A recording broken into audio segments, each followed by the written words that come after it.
Hello, London. We are ready for your vote.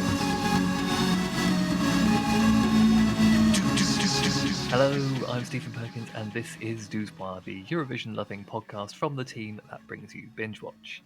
We have, over the past few weeks, been looking at all of the songs entering this year's competition as the national finals have been completing, and so we now have a complete package, as it were.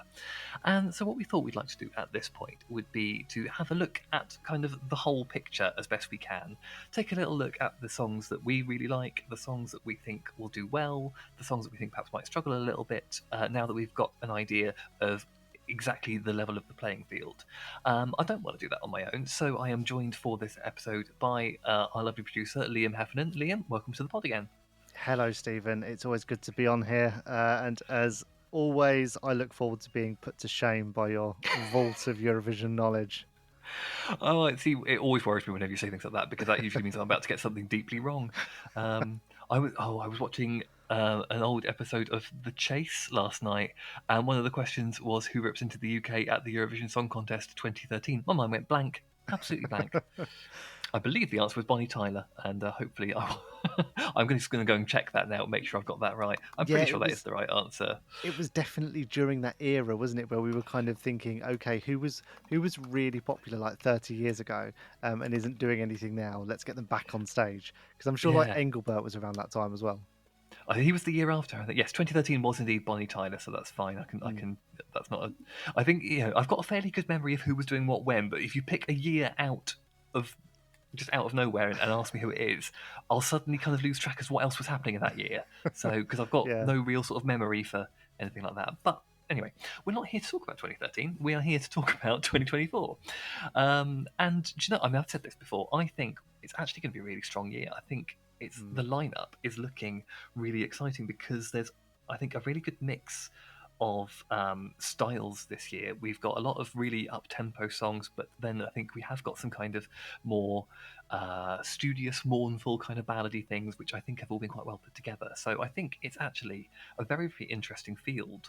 So what I thought we would do is perhaps start with the first semi-final on Tuesday, the 7th of May, 2024, which is one that has got a few of the heavy hitters in it. So let's start by talking about the ones that I think are, I don't want to say a sure thing to get through because there's no such thing, but the ones I think would have to mess up pretty badly not to get through. Obviously, this one has got in it the. I think we should also say we're probably not going to have time to cover every single song because there's a lot of songs, but we'll try and cover the ones that are, the talking points, and we'll breeze through the other ones as best we can. But obviously, this one has got the song that is currently favourite with the bookies, which is "Baby Lasagna," Rim Tim Taggy Dim, and that's for Croatia. Now, the idea of Croatia winning Eurovision is quite exciting because they haven't done it before. And so I personally think it would be great to have a country that hasn't won before win. And I really like this song. But I do think it has. I don't think it's a nailed-on victory by any stretch of the imagination because I think, as I think we've said on this podcast before, he is quite a sort of novice performer, at least as a frontman. He's been a guitarist in a band for a long time, whereas being centre stage is still quite new to him. And I think he's got quite a steep learning curve between now and May to really get his kind of confidence up being at the front. And I think that, I don't think it's necessarily going to be a thing that can sink him, but I think that's the sort of thing that the juries will look for. And I think this is a song that's got a very good chance of winning the televote. But I think in order to win outright, you're going to need a strong performance with the juries as well. And I think that isn't guaranteed for this one. Yeah, I agree. I think that's always the risk when you enter a song like this, which is certainly out there. But there is also a history of these kind of songs winning. You look at Lordi. I mean, no one really had that down as a favourite with the judges or the juries, I should say. But they kind of romped home with it. And actually, I think it is really exciting, as you say, that Croatia could win it for the first time this year. And I think they have every right to be excited. It's a great song. It's madness. It's balmy. I think the performance is going to be memorable. And actually, if this was 2019, because of course they didn't have a song contest in 2020, that was the year Italy won. I actually think if this was 2019, we'd be talking about Croatia as maybe running away with it. But it is a very strong year. And I think in the last few years, we have seen sort of runaway winners. Obviously, Ukraine in 2021, and my mind has gone blank. Sweden, Loreen, obviously in last year. This year, it's such a crowded field. Normally, I think this will be us saying, yeah, do you know what, Croatia, they're the ones to beat. I don't think they necessarily are, but I think they have a real shot. Yeah. Sorry, I was just checking while you were talking because I think back when Lordi won, I believe that was in the era when it was completely televote. Now, I may have got that wrong. I was trying to check. I can't be 100% sure, but I think that was before they brought the juries back in. That explains a lot. Yeah. But, I mean, the thing is, I do think that the televote is very, very, it's not something to you can overlook, and particularly obviously now that the semi-finals are completely televote only. So I think if we were looking just at televote scores in the final, I wouldn't really be worried about it. I think they have a very, very strong case. But at the same time, I think there are so many kind of really interesting, unusual songs that are kind of going for the slightly kind of madcap vote this year. Yeah. So I don't think they've even got the televote absolutely locked for the win. I think it is going to depend slightly on how well they manage to kind of control the staging and make the performance really memorable. It might also come down to slightly performance slot. Do they get the sort of slot where they're going to be remembered when everyone's voting? I know obviously this year the lines will be open throughout the whole thing, so that might change things very slightly as well. Yeah, and actually, on that note, I think I'm sure we would have come to Finland anyway, but I wanna address Finland for that reason because, I mean their song and their performance is odd. It's a hell of a song, and the what's the guy's name? The Windows 95 man, is that Windows 95 man, yeah. Yeah.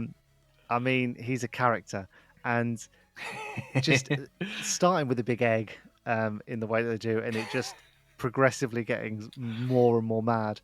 I think there's going to be a really interesting playoff here between Finland and Croatia, because for people that like that kind of offbeat, eccentric Eurovision kind of instant classic, you've got two options here. And I would say on the whole, Croatia is probably a better all-round song, and from what we've seen, they're probably going to bring a slightly better performance. But for people who like that kind of thing, I think Finland could steal a lot of votes. I wonder if Finland this year may have slightly, without wishing to put a pun into it, I mean, they may have slightly over-egged it, because I think they have gone so far into the kind of arch-wry knowing thing, which definitely appeals to a certain demographic voting-wise, but I think it's also quite off-putting to certain people. And I think the thing with Croatia, obviously, is that although it's quite big and mad, there's something very earnest about that song. It's very heartfelt. It's about something. It's him, he's talking about these, young people having to leave Croatia because they're looking for, better prospects and, having to leave behind their homes and having that sort of strange sort of feeling of being torn in two directions, which, it doesn't always sound that's what it's about when you listen to it, but that is what it's about. But like you said, I think the thing that's really interesting this year is we have got kind of, if we take across the two semi-finals, we've got Finland, we've got Croatia, we've got Estonia, and I think we've got Netherlands, all kind of competing for that slightly kind of camp, sort of for the very casual viewer who is looking for the big show. They are all going for that vote, and I think there's a good chance that vote might cannibalize itself a little bit. Yes, I agree, but then I guess we could also say the same about all the songs that are not like that. There's a few entries this year that actually have really strong songs. I mean, Ukraine always deliver something quite broadly popular. You could say the same about Cyprus. It's a very commercial song, I think, versus the other things this year. And looking to semi-final 2, you could say the same about Belgium, Norway, Austria. They all deliver something that could do well, and it's all quite standard Eurovision fare, just done really, really well. Mm. That's why I think Croatia and Finland potentially could really stand out this year. But I, I think whatever kind of thing you go for as a Eurovision fan, there are some really strong options. It's going to be very interesting to see how it plays out, I think. Yeah, I think what's really interesting is that this year, I think we've got a lot of songs this year that could have absolutely walked the competition any other year, Yeah, but we've actually got such a strong field that they might struggle this time round. yeah. But what I think is really nice is that we have kind of got a bit of something for everyone, because we have got the big kind of eye-grabbing, attention-seeking ones. We've got things like as well Ukraine, as you mentioned, Aliona, and Jerry Heil, Teresa, and Maria, which I think is there's a lovely kind of depth to that one. I think that's kind of the slightly more muso people who are watching and really want an interesting song. I think will be quite drawn to that one. And you've got like Cyprus, which you mentioned. That's got such a brilliant kind of throwback, it was very kind of turn of the millennium. Hmm. I think you mentioned Holly Valance. It's got kind of it's very that era, isn't it? It does have those sorts of vibes to it, yeah, and I'm all for it. Yeah. And But actually, yeah, you mentioned Ukraine, and it's not really my kind of song from them this year, but they really do know how to deliver at Eurovision, and I think it's something really atmospheric. I think there's a real appeal to a lot of people with this kind of thing, and yeah, I think they're always ones to watch, and their track record sort of speaks for itself, really. yeah, exactly. I mean, they've never. I would have to phrase this correctly, but anytime they've had to go through the semi-finals, they've never not qualified. Yeah. So I don't think we have to worry about them not making the final.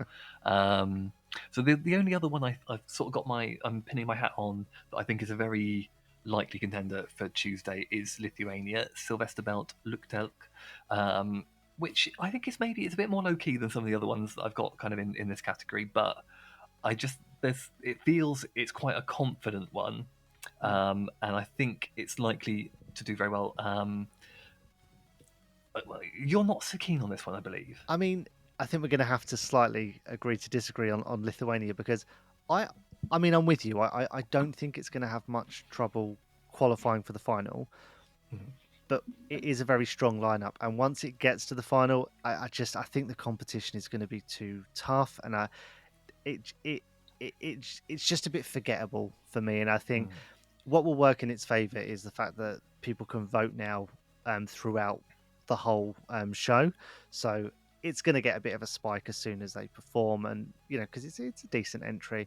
But I do think the difference maker, because of how the voting is working this year, will be the songs that linger and stick in people's minds, and I just don't see that happening with Lithuania. It'll probably still get 12 points televote from the UK, though, because historically we tend to give Lithuania 12 points. I'm assuming because we have a fairly sizable Lithuanian diaspora here. That's the only because we do it fairly reliably. So I'm assuming that's what's driving it. So getting to the final, they can presumably rely on us to give them 12 points in the televote. Yeah, well, I mean, let's just hope that they return the favour, because I think we'll need it this year. Yeah. I've got a few here which I think I might sort of slightly put in the category of songs that I think would walk it any other year, might have are a bit more slightly on the border of qualifying, not qualifying this year. I think Serbia, Teodora with Ramonda. I think Poland, Luna and the Tower. Australia, Electric Fields, One Milikali, One Blood, and Slovenia, Raven, Veronica. These ones I like them all. I think they're all strong songs in various different ways. I think Australia generally have a very good qualifying track record, and also his voice is incredible. So I think live that's going to be amazing. I really like Poland, The Tower by Luna. I'm not seeing an awful lot of love for it anywhere else, so that one might just be me. But yes, I don't know if you have any particularly strong feelings in this particular area, but that I'm feeling that these ones could go either way. It's going to come down quite a lot to how things go on the night. So I think Australia are probably the most reliable kind of second tier contenders this year, and it sounds really harsh on me to say that, but I think it's a strong field. Australia are kind of there in the mix, and I feel like Australia always feel like they have to deliver something, because it's more of an effort for them to enter, right? Because Yeah. and I think as well there was a bit of a question mark as to whether or not they would even enter this year. So, Mm. if you're going to do it, go big. One song from semi-final one that I wanted to get your opinion on though was Ireland, because Ah, yes. Ireland. I mean, they've kind of drifted off the pace a bit in recent years, and they're kind of known for delivering quite a samey sort of ballad. I, I feel like that's not the case this year. Yeah, what I think is really interesting this year is that Ireland have to some extent gone, okay, do you know what? The approach we've been doing so far isn't working. Let's try something very different. And it's an interesting one because I genuinely cannot predict how this one's going to go for them. I've got this one down as a long shot. I think it's going to struggle. And I think, to be honest, that's more about Ireland as a nation than it is about the song necessarily, Mm. because I think the song's kind of interesting. I don't know if it's necessarily. It's kind of sort of ethereal and a little bit sort of dreamlike, and that's a lot of fun. But when you're in quite a competitive field with a lot of really big, memorable songs, it might get a little bit lost, I think. Mm. And what I think might be an issue is that RTE generally haven't really had the budget in the past to give the big production number that's going to really help to sell it. So it's going to come down a lot to, I think, what they can do with it on the stage to make it really memorable. Because there are a lot of, big hitters in this semi-final all vying for those 10 spots. And I, in my heart of hearts, think Ireland are going to struggle to get into the top 10. But they are doing something really different. And I can't not applaud that, because this is part of the fun of Eurovision is just seeing some people go, right, let's throw the rule book out, let's just really try something unusual and see what happens. We've kind of almost going, well, we've got nothing to lose at this point. We've had a fairly terrible run. We haven't qualified for quite some time. Let's just see if this works. Yeah, and I feel like you can kind of see the same trajectory with Ireland as the UK have been on, and in a few years' time, maybe once they've kind of done their experimenting, and they kind of figure out, what they are at Eurovision again, maybe they'll come along with an absolute banger like we did with Sam Ryder.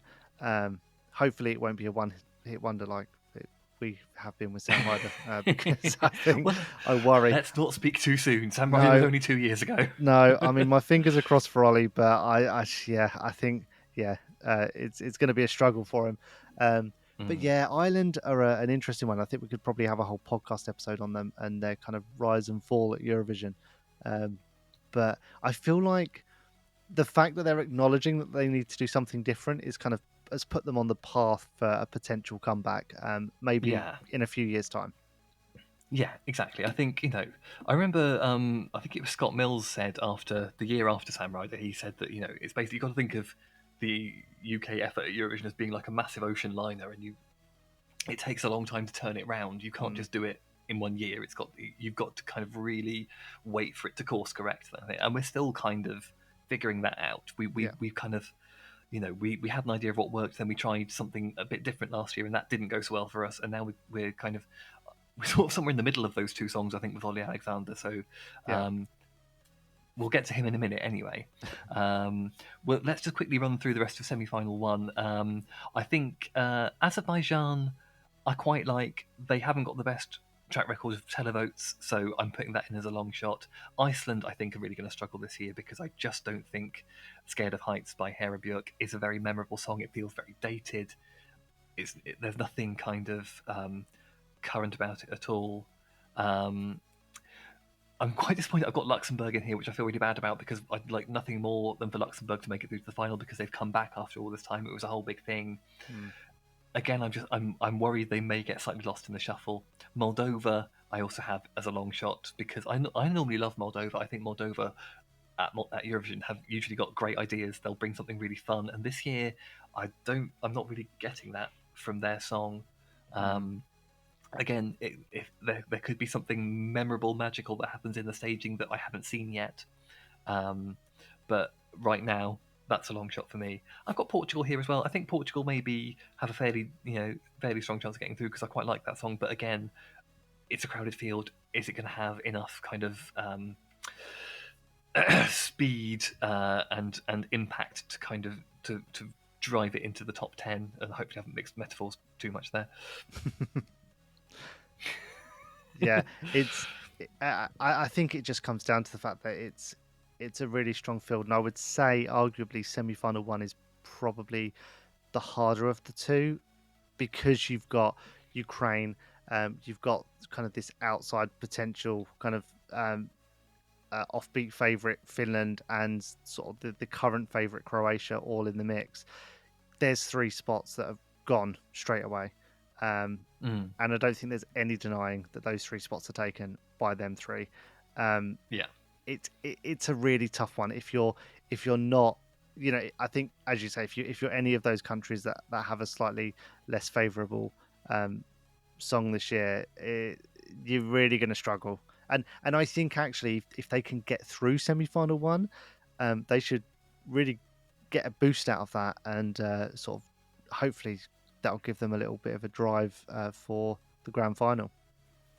Now, we did have plans to go on and talk about the songs in semi-final 2 and, of course, the Big Five and Sweden and their general prospects for the competition. Unfortunately, the universe was not on our side today because we had some little internet problems on producer Liam's end, and we weren't able to complete our discussion. So we have decided to just press on for the time being. We will release our discussions on semi-final 1 here, as you can listen to now. We're going to reconvene later in the week for a special bonus episode in which we will be discussing semi-final 2 and the songs that are already through to the grand final. So make sure, if you haven't done so already, that you hit subscribe on your podcast platform so that you will get a notification when that episode drops, and we will endeavour to get that out to you as soon as we can. And don't forget, of course, that you can follow us on Twitter at bingewatch_pod for all the latest updates, and you can follow me too at Stephen Perkins. So we will be back in a few days, perhaps even less time than that, and with the rest of our thoughts on this year's contest. But until then, good night Europe and good morning Australia.